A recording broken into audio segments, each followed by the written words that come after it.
Halo, halo, halo. Kembali lagi di R Channel.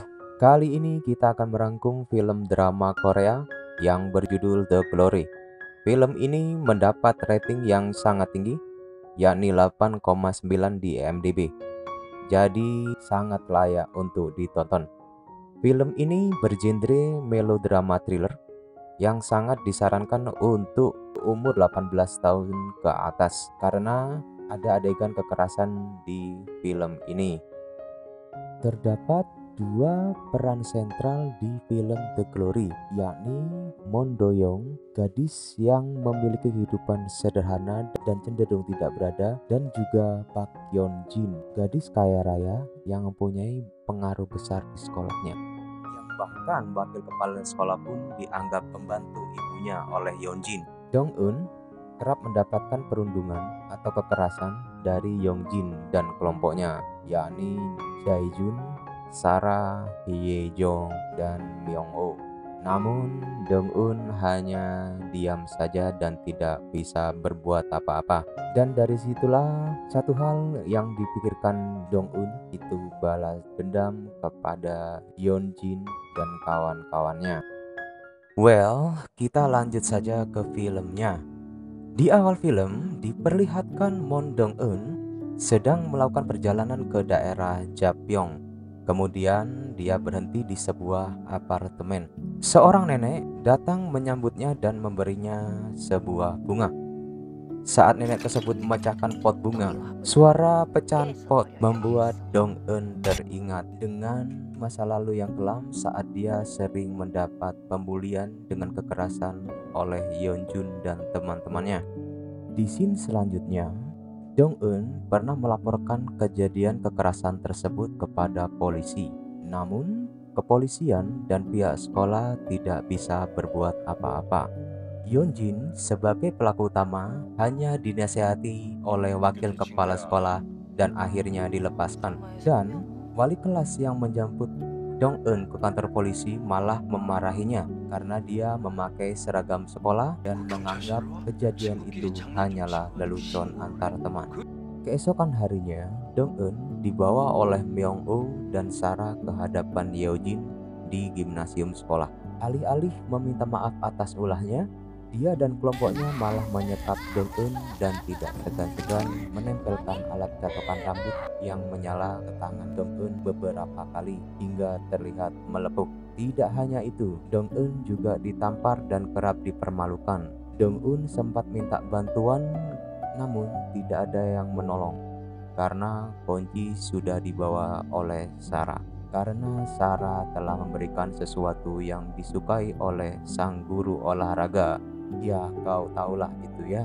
Bahkan Yong-eun tidak segan menyuruh Myung-oh untuk melecehkan Dong-eun di hadapan teman-temannya.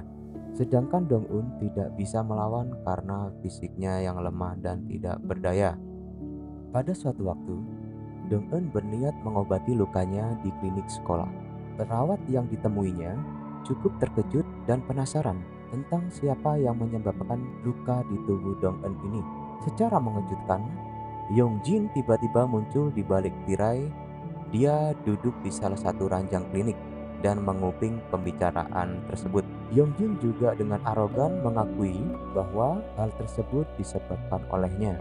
Beberapa hari setelah itu, Dong-eun mencoba kembali ke klinik sekolah. Entah apa yang terjadi, perawat tersebut sudah tidak lagi bekerja di sana. Pembulian tidak hanya terjadi di sekolahnya, tapi juga di kos-kosan Dong-eun. Hal tersebut tentu membuatnya terkejut dan ketakutan. Mereka membuat kamar Dong-eun berantakan dan terdapat beberapa botol minuman keras. Dong-eun hanya bisa pasrah melihat hal itu. Dia juga diminta menari dan bernyanyi oleh Yong-jin, namun Dong-eun enggan melakukannya. Melihat Dong-eun yang tidak patuh kepadanya, Yong-jin mendapatkan ide untuk menyiksa gadis tersebut. Dia melirik ke kaki Dong-eun yang masih mulus dan melukainya lagi dengan catokan panas.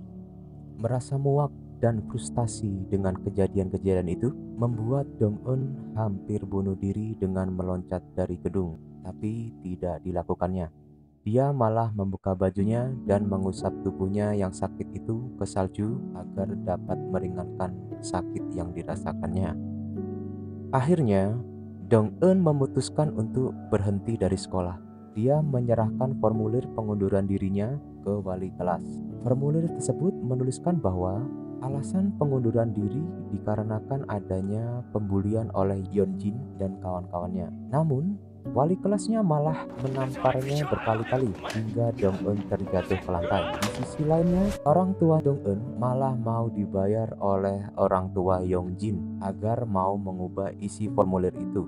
Hasilnya, formulir pengunduran dirinya dikonfirm, tapi dengan alasan ketidakmampuan Dong-eun beradaptasi di sekolah. Ibunya pun telah mengosongkan kamar kosnya, membuat dia harus mencari uang sendiri dengan bekerja serabutan di sebuah restoran sushi dan cleaning service dengan menahan rasa sakit akibat kekerasan yang dilakukan Yeojin dan kawan-kawan. Di scene selanjutnya, terlihat Dong-eun sudah mempunyai pekerjaan tetap sebagai buruh pabrik.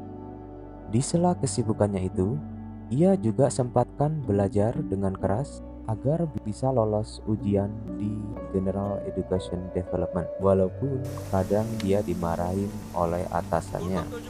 Tapi usaha kerasnya itu berhasil dengan lolos tes masuk ke sebuah perguruan tinggi.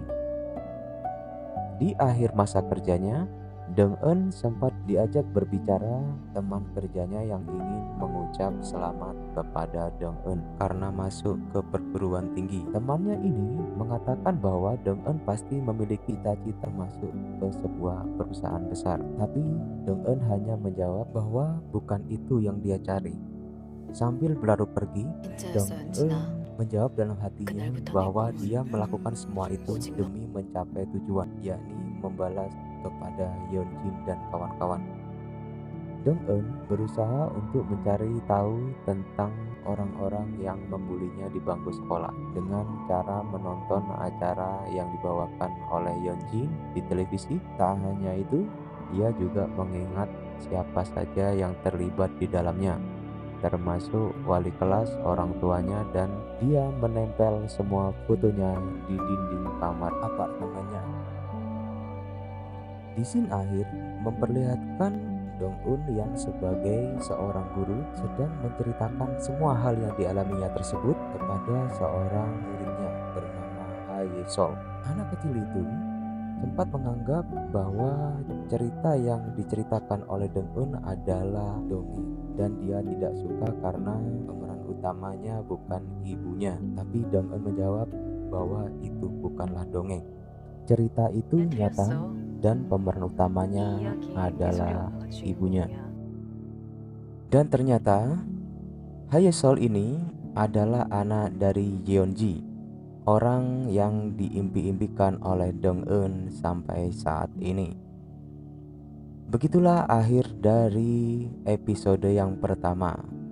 So, apakah Hae-sol ini adalah salah satu cara Dong-eun untuk membalaskan dendamnya kepada Yeonjin? Dan apa yang akan terjadi pada Hae-sol? Kita akan cari tahu di episode berikutnya.